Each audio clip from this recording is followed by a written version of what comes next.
One nation one election bill पर JPC की बैठक को लेकर खबर। पूर्व सीजेआई ने बिल को लेकर निकाली खामियां।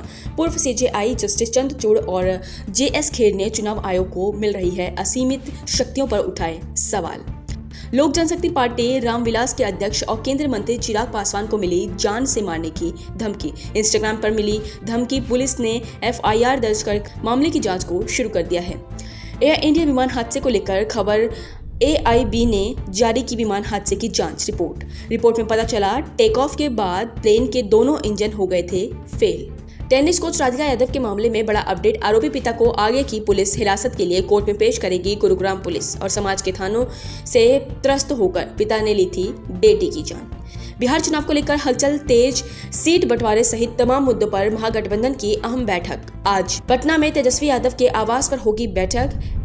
एसआईआर पर सुप्रीम कोर्ट की टिप्पणी को लेकर कांग्रेस नेता अलका लांबा का बड़ा बयान। कहा, सुप्रीम कोर्ट के बयान से चुनाव आयोग पर बड़ा दबाव, ये लोकतंत्र की जीत। कर्नाटक में सियासी उठापटक के दावे पर प्रियंका खरगे ने लगाया ब्रेक। बोले, किसने कहा राज्य में होने वाला है नेतृत्व परिवर्तन, मीडिया क्या कहता है, इससे नहीं पड़ता कोई फर्क। पटियाला कमान के फैसले पर जताया भरोसा। दिल्ली पुलिस का निर्देश, राजधानी के तमाम होटल्स और गेस्ट हाउस और पेट्रोल पंप में लगाए जाएंगे सीसीटीवी कैमरे।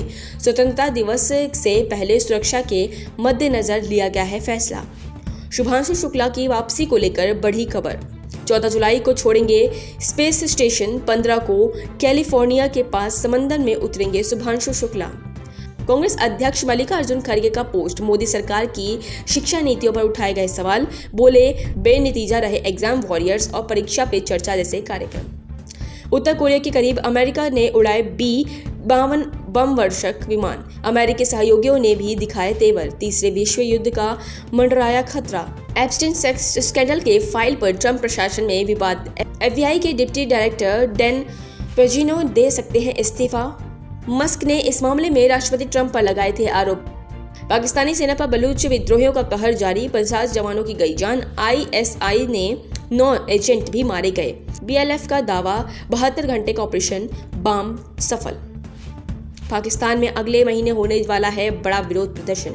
इमरान खान के बेटे को गिरफ्तार करने की चेतावनी। विपक्ष का सरकार पर तानाशाही रवैये का आरोप। अफ्रीका का उत्तर कोरिया बना माली। असीमी गोइता बिना चुनाव बने राष्ट्रपति। 2020 और 2021 में 2 तख्ता पलट करने के बाद से मालिक की सरकार के हेड है। अब बात होगी बुलेटिन में। बिहार में विशेष गहन पुनरीक्षण पर गहराए विवाद की। महागठबंधन की बड़ी बैठक की देखेंगे। चिराग पासवान के निशाने पर क्यों आए नीतीश कुमार। मल्लिकार्जुन खड़गे के सवाल से कैसे घिरे मोदी सरकार। जाएंगे अहमदाबाद विमान हादसे को लेकर क्या हुआ खुलासा। और बुलेटिन के आखिरी में देखेंगे ईरान को इजराइल के अल्टीमेटम को लेकर दिन भर की तमाम बड़ी खबरों से लेकर पहली नजर कुछ सुर्खियों पर। राजनीतिक और धार्मिक उद्देश्यों के लिए नहीं होते दंगे का इस्तेमाल। सुप्रीम कोर्ट में दायर हुआ याचिका। 14 जुलाई को कोर्ट करेंगे सुनवाई। दिल्ली पुलिस का निर्देश, राजधानी में तमाम होटल्स, गेस्ट हाउस और पेट्रोल पंप में लगाए जाएंगे सीसीटीवी कैमरे। स्वतंत्रता दिवस से पहले सुरक्षा के मद्देनजर लिया गया है फैसला। कर्नाटक में सीएम पद को लेकर जारी अटकलों को डिप्टी सीएम डीके शिव कुमार ने किया खारिज। कहा, हमारा काम है 2028 में फिर से सरकार बनाना। अमेरिकी राष्ट्रपति डोनाल्ड ट्रंप का रूस को 78 घंटे का अल्टीमेटम। 14 जुलाई को बड़े ऐलान की कही बात। रूस के खिलाफ यूक्रेन को नई मदद दे सकता है अमेरिका। ये तो थी सुर्खियां। अब बात करेंगे कुछ बड़ी खबरों के साथ। बिहार में मतदाता सूची के विशेष गहन पुनरीक्षण यानी एसआईआर मामले में सुप्रीम कोर्ट 28 जुलाई को बड़ा फैसला सुना सकता है। कोर्ट ने जिस तरह से चुनाव आयोग से सवाल उठाए हैं उससे साफ है कि एसआईआर पर रोक तो नहीं लगेगी, लेकिन विपक्ष की डिमांड भी चुनाव आयोग को माननी पड़ेगी। चुनाव आयोग के रवैये को लेकर इंडिया गठबंधन की तरफ से कोर्ट में उठाए गए हैं सवाल। इसे लेकर कांग्रेस सांसद अभिषेक मनु सिंघवी ने तीखा हमला किया है। तो क्या कहा है सिंघवी ने, देखिए इस रिपोर्ट में। बिहार में मतदाता सूची के विशेष गहन पुनरीक्षण यानी एसआईआर पर सुप्रीम कोर्ट में हुई सुनवाई इंडिया गठबंधन की जीत है। कांग्रेस सांसद अभिषेक मनु सिंघवी ने कहा कि अगर चुनाव आयोग की मनमानी चली तो एसआईआर से ज्यादा लोगों को निकाल दिया जाएगा। फिर लेवल प्लेइंग फील्ड कहां है? चुनाव आयोग का फैसला मजाक है? सुप्रीम कोर्ट ने भी कहा कि ये मसला महत्वपूर्ण है। 28 जुलाई को अगली सुनवाई है और हमारी सारी दलीलें खुली हैं। हमारी तरफ से जो दलीलें दी गई हैं उसमें पहली बात तो ये कि हमने सुप्रीम कोर्ट से कहा कि SIR को निरस्त करे।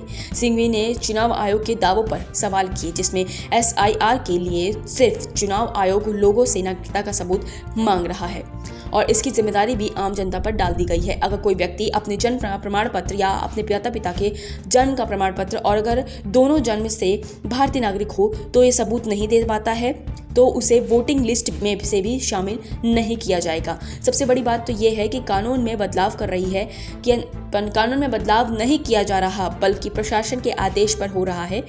सिंघवी ने कहा कि सुप्रीम कोर्ट ने साफ कहा है कि अगर किसी का नाम वोटिंग लिस्ट में एक बार शामिल हो जाता है तो बिना उचित प्रक्रिया से उसे नहीं हटाया जा सकता। सिंघवी ने आगे कहा कि चुनाव आयोग की संदिग्ध वोटिंग लिस्ट में 5 करोड़ मतदाता हैं। अगर इनमें से 2 करोड़ मतदाता वोटर निकाल दिए जाएंगे तो फिर चुनाव कैसे होगा।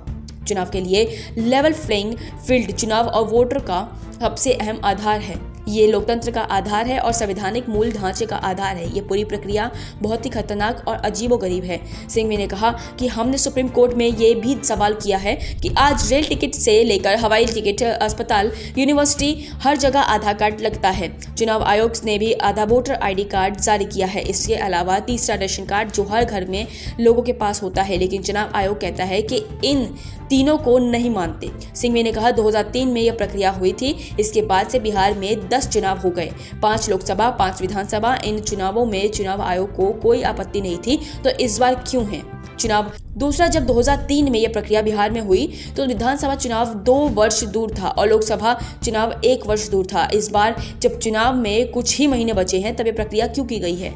सुप्रीम कोर्ट ने भी सवाल किए हैं कि इतनी जल्दी क्यों है। बिहार ने विशेष गहन पुनरीक्षण मामले पर विवाद गहरता जा रहा है क्योंकि 5 महीने में ही चुनाव होने हैं। ऐसे में राज्य में सियासी पारा पहले से ही हो गया है। सियासी दलों की बैठक का दौर जारी है। इसी क्रम में महागठबंधन भी बैठक हुई है। इस बैठक में आगामी विधानसभा चुनाव की तैयारियों के साथ साथ सीटों के बंटवारे पर चर्चा की गई है। तो क्या कुछ हुआ बैठक के दौरान, देखिए इस रिपोर्ट में। बिहार विधानसभा चुनाव को लेकर सरगर्मियां तेज हो चुकी हैं। नेता प्रतिपक्ष तेजस्वी यादव के पटना स्थित आवास पर महागठबंधन की बैठक ने NDA खेमे की हलचल मचा दिया है क्योंकि इस बैठक में NDA को एक झटका लगा है। हाल ही में NDA छोड़ने वाली RLJP अब महागठबंधन में शामिल हो गई है। महागठबंधन की बैठक में RJD, कांग्रेसी और VIP पार्टी वाम दलों के साथ पहली बार पशुपति पारस की राष्ट्रीय लोक जनशक्ति पार्टी RLJP के नेताओं से शिरकत की जानकारी के मुताबिक सीट बंटवारे और CM फेस को लेकर इस बैठक में गहन मंथन हुआ, जिसे लेकर जल्द ही बड़े ऐलान की उम्मीद जताई जा रही है। महागठबंधन की कोऑर्डिनेशन कमेटी ने 243 सीटों के बंटवारे पर चर्चा की, लेकिन नए दलों के शामिल होने से समीकरण उलझ गए हैं। अब यादव ने दिखाया बागवती तेवर, बोले मैं किसी के वश में नहीं रहने वाला। गाड़ी पर RJD की जगह नए झंडे के साथ आए नजर। दिल्ली के JNU में छात्र संघ के छात्रों ने उपराष्ट्रपति जगदीप धनखड़ का किया विरोध। भारतीय ज्ञान प्रणाली पर आयोजित एक सेमिनार में शामिल होने के लिए JNU गए थे धनखड़। अपनी तमाम मांगों को लेकर 15 दिनों से धरने पर हैं छात्र। कंगना रनौत पर हिमाचल के राजस्व मंत्री जगत सिंह नेगी का तीखा हमला, बोले रेल में झांसी की रानी बनना है आसान, लेकिन रियल लाइफ में जिम्मेदारी निभाना है मुश्किल। गुजरात में पुल गिरने की घटना पर बोले केंद्रीय मंत्री नितिन गडकरी, जानबूझकर गलती करने वाले अधिकारियों पर कार्रवाई की कही बात। बोले कोई गड़बड़ी होगी तो छोड़ूंगा नहीं।